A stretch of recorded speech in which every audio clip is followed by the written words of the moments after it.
Hi friends, मैं सिर्फ doctor Debashish Shukla. मैं होम्योपैथ डॉक्टर हूँ कानपुर सिटी से।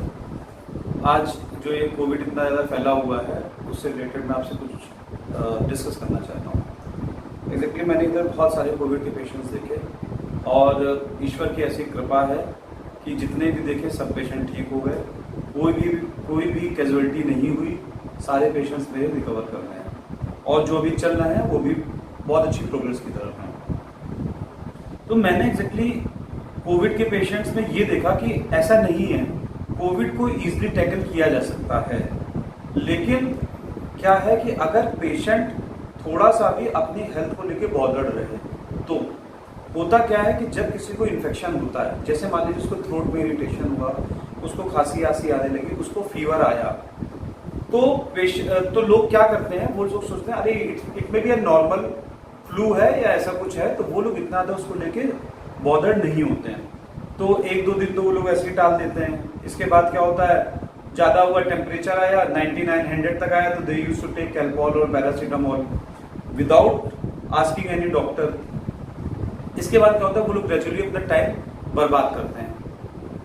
Usually I think 4 to 5 days के बाद में उन लोगों को फिर थोड़ी सांस लेने में दिक्कत होती है और जब कोविड का इन्फेक्शन एग्जैक्टली लंग्स में फैलने लगता है। तो ऐसी स्टेज आ ही क्यों, जैसे ही आप थोड़ा सा अगर बॉदर्ड हो जाए। देखिए, गवर्नमेंट बहुत अच्छा काम कर रही है। गवर्नमेंट ने सब जगह स्प्रेड आउट कर दिया है कि भाई कोविड है, उसके सबको सिम्टम्स बता दिए, कैसे बचाव करना ये भी बता दिया गया कि मास्क लगाएं, हाथ को सैनिटाइज करें, ये सब प्रोसेस बताया गया कि आप घर से बाहर निकलते हैं तो विदाउट मास्क आपको निकलना ही नहीं है। सब कुछ बताया, इस पेंडेमिक के बारे में बताया, इसमें क्या सिम्टम्स हैं सब बताया। तो गवर्नमेंट बहुत अच्छा काम कर रही है, लेकिन एग्जैक्टली अगर हम लोग खुद से केयरफुल नहीं होंगे तो हम लोग कुछ नहीं कर पाएंगे। मैंने अपनी प्रैक्टिस में देखा कि पेशेंट, जो मेरे पेशेंट थे, रेगुलर पेशेंट थे, और जब उनको हुआ तो एग्जैक्टली वो डायरेक्टली मेरे पास में आए और फर्स्ट डे से ही उनको मेडिकेशन स्टार्ट किया गया on the basis of the symptoms. उनको जो मैंने टेस्ट लिखे उन्होंने वो टेस्ट कराए और वो विद इन 5 to 6-7 डेज में वो लोग रिकवर हो गए और उनकी रिपोर्ट निगेटिव आ गई। बहुत ही अच्छा वो रहा, उनको कोई भी प्रॉब्लम नहीं हुई। कई पेशेंटों को बिल्कुल भी वीकनेस कुछ नहीं, कोई भी लेथार्जिक नहीं हुए, सब बिल्कुल ठीक हो गए। लेकिन क्या है कि उनका क्विक रिस्पॉन्स ने उन पेशेंट्स को बचाया है, क्योंकि वो लोग अपनी हेल्थ को लेकर बॉदर्ड थे। और क्या है कि देखिए, मेरा एक ऐसा मानना है और एग्जैक्टली मेडिकल साइंस भी ये कहती है, अगर आप कभी भी गूगल में जाके देखें और उसमें अगर आप डालें कि आखिर बुखार क्यों आता है, अगर आप उसको इंग्लिश में टाइप करें कि वाई फीवर कम्स, कि आखिर बुखार क्यों आता है, तो देखिए अभी मैंने यहाँ पे, मैं आपको एक मिनट, देखिए ये मैंने इसमें खोला, ये देखिए इसमें लिखा है वाई फीवर कम्स, आखिर बुखार क्यों आता है, ये देखिए, ठीक है। तो देखिए उसमें क्लियर कट लिखा है, you get a fever because your body is trying to kill the virus और bacteria that cause the infection. Most of those bacteria and viruses do well when your body is at your normal temperature, but if you have a fever, it is harder for them to survive. Fever also activates your body's immune system. तो बुखार कोई disease नहीं है, fever is a result of disease. Fever इसलिए आया है क्योंकि आपकी बॉडी में किसी वायरस का या बैक्टीरिया का या कोई भी पैरासाइट्स का एक अटैक हुआ, इसलिए फीवर है। तो fever is a indicator, fever आपको इंडिकेट कर रहा है। अब फीवर क्यों आता है, फीवर तब आता है जब आपकी एंटीबॉडीज उस एंटीजन मींस जो वायरस है या बैक्टीरिया है उसके अगेंस्ट फाइट करती है, तो फीवर आता है। तो अगर आप सिर्फ फीवर को उतार दोगे, पैरासीटामोल देके, कैल्पोल देके, या जो भी आप और दवाइयां समय चल रही है कि हमने बुखार उतार दिया तो हम ठीक हो गए, ऐसा कुछ नहीं होगा। ये आपके लिए बहुत बड़ा घातक है।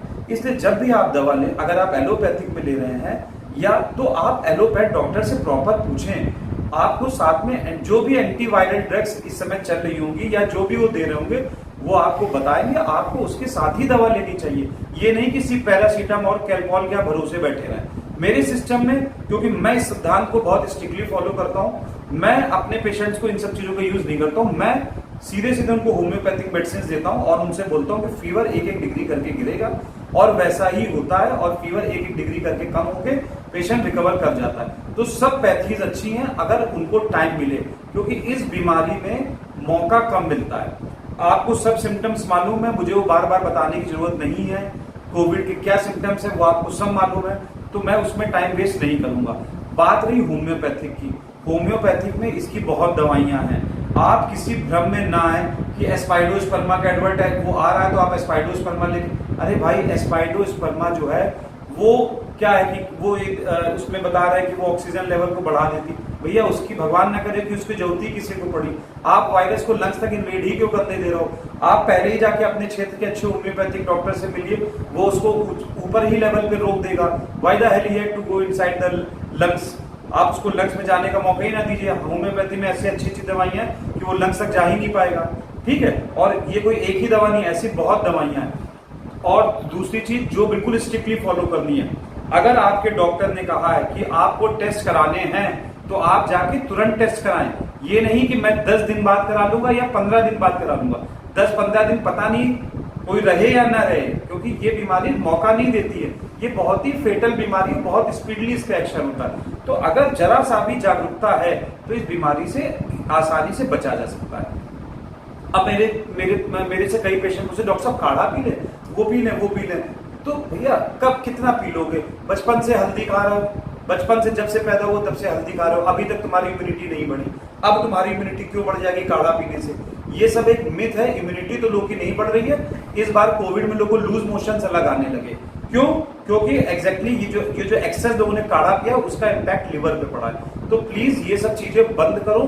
जो भी आप जिस भी डॉक्टर से पूछते हो आप उससे पूछो, और पानी में हल्का सा सॉल्ट डाल के उसकी भाप खूब लीजिए ताकि वो जो बलगम है वो लिक्विफाई हो। मैंने अभी 3 दिन पहले 4 दिन पहले एक लेख में पढ़ा कि वैज्ञानिकों ने इस चीज की, साइंटिस्ट ने ये बताया है कि अगर आपको जुकाम आ जाए, खूब बलगम निकलने लगे तो आप बच जाओगे।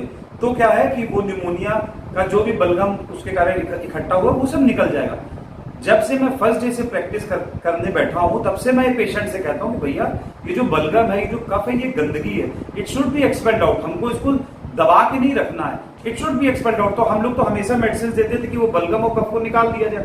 आज वैज्ञानिक लोग बोल रहे हैं कि ये चीज करनी चाहिए। चलिए अच्छी चीज है कि उन्होंने भी बात को स्वीकारा है और जितना बलगम हो निकाल दें। होम्योपैथी बहुत अच्छी मेडिसिन है जो बलगम को एक्सपेल आउट कर देती है, जैसे हिपरसल्फ है, वो बलगम को एक्सपेल आउट कर देती है। साइलेशिया है, ऐसी बहुत अच्छी दवाई है। कैलीबाइक्रोम है। लेकिन प्लीज मैं आपको मेडिसिन बता रहा हूं, इसका मतलब ये नहीं कि आप वो जाके मेडिसिन मेडिकल स्टोर से खरीद के खाने लगे, क्योंकि होम्योपैथिक सिम्टम्स पे डिपेंड करती है। जो सिम्टम होगा उसके अनुसार आपको दवा लेनी पड़ेगी। तो आपके क्षेत्र में जो अच्छा है होम्योपैथिक डॉक्टर हो, आप उससे अपना ट्रीटमेंट कराएं। दूसरी चीज मैं आपसे एक और बात बोलना चाहता हूँ। मैं छोटा सा सजेशन गवर्नमेंट को देना चाहता हूँ। सर ये जो आप लोग वैक्सीनेशन का आपने सिस्टम स्टार्ट किया बहुत अच्छी चीज है और हर व्यक्ति को वैक्सीनेशन लगना चाहिए, लेकिन वैक्सीनेशन सेंटर में इतनी लंबी लाइनें लग रही है, क्या उससे इन्फेक्शन नहीं फैलेगा? तो सर मैं आपको छोटा सा सजेशन देता हूँ। जैसे अपने यहाँ ही बहुत बड़े बड़े मॉल्स हैं, जेड स्क्वायर है, रेप 3 है, रेप मोदी है, क्यों ना हम लोग इनकी पार्किंग का यूज करें वैक्सीनेशन के लिए? क्यों ना पेशेंट कार से आए अपनी फैमिली से, एक जगह से आए, आगे वैक्सीनेशन का सेंटर बने हो, वहीं पे ही कार के अंदर ही हाथ बाहर निकाले, उसको वहीं से वैक्सीन लगा दिया जाए। पेशेंट बाहर भी नहीं उतरेगा और उसको वैक्सीनेशन भी मिल जाएगी और वो बाहर एटमॉस्फेयर के वो संपर्क में भी नहीं पाएगा। जिनके पास कार नहीं है वो अपनी बाइक से भी आके लगा के जा सकते हैं। तो कम से कम एक क्यू कम होगा और एक काफी बड़ा वर्ग एक तरफ कट जाएगा। अगर इन सारे मॉल्स का यूज इस तरह से करें तो हमारे ख्याल से ये बहुत ही अच्छी राहत होगी। दूसरी चीज मैं आपको एक ये सजेशन देना चाहता हूँ कि ये जो गवर्नमेंट नाइट कर्फ्यू लगाती है और दिन में खोलती है, ये मुझे ये नहीं अच्छा लग रहा है इनका फंडा। एग्जैक्टली क्या है कि नाइट में तो वैसे ही लोग निकलते नहीं है, 10 बजे के बाद तो कोई घर से, हमारे ख्याल से हार्डली 20% जनता बाहर होती है, सभी अंदर हो जाते हैं घर में।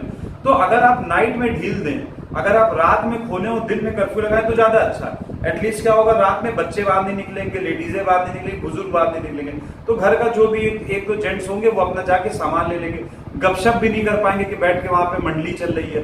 तो मेरे ख्याल से नाइट कर्फ्यू को हटा के आपको दिन में कर्फ्यू लगाना चाहिए। देखिए लॉकडाउन जो है, लॉकडाउन से केसेस कम हुए, लेकिन लॉकडाउन हमेशा नहीं लगाया जा सकता है। हम और आप ही इस चेन को तोड़ सकते हैं। एग्जैक्टली चेन को तोड़ने की जरूरत नहीं है, we have to break the crowd. हमको क्राउड नहीं लगानी, हमको डिस्टेंस बना के रहना है। बस छोटी छोटी चीजें हम लोग इससे बच सकते हैं। और प्लीज मेरे एक काइंड, मतलब कि मैं हाथ जोड़ के अपने सीनियर डॉक्टर से रिक्वेस्ट करता हूं, सर प्लीज आपको आज तक जिन पेशेंट्स ने भगवान का दर्जा दिया, वो हमेशा कहते रहे कि ये हमारे लिए भगवान थे, इन्होंने हमारी जान बचाई, आज भी सर उनको आपकी जरूरत है।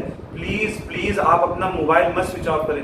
ठीक है आप क्लिनिक में नहीं बैठ पा रहे हैं, एटलीस्ट आप फोन से ही कंसल्टेशन करें और अपने पेशेंट की जान बचाएं, क्योंकि कोविड ही एक बीमारी नहीं है। मैं देख रहा हूँ कार्डियक पेशेंट भटक रहे हैं, डायबिटिक पेशेंट भटक रहे हैं, उनको कोई कंसल्टेशन नहीं मिला, एटलीस्ट उनको तो कंसल्टेशन करें। कोविड वाले की भी जो हेल्प हो आप उसको फोन से उसकी हेल्प तो करें।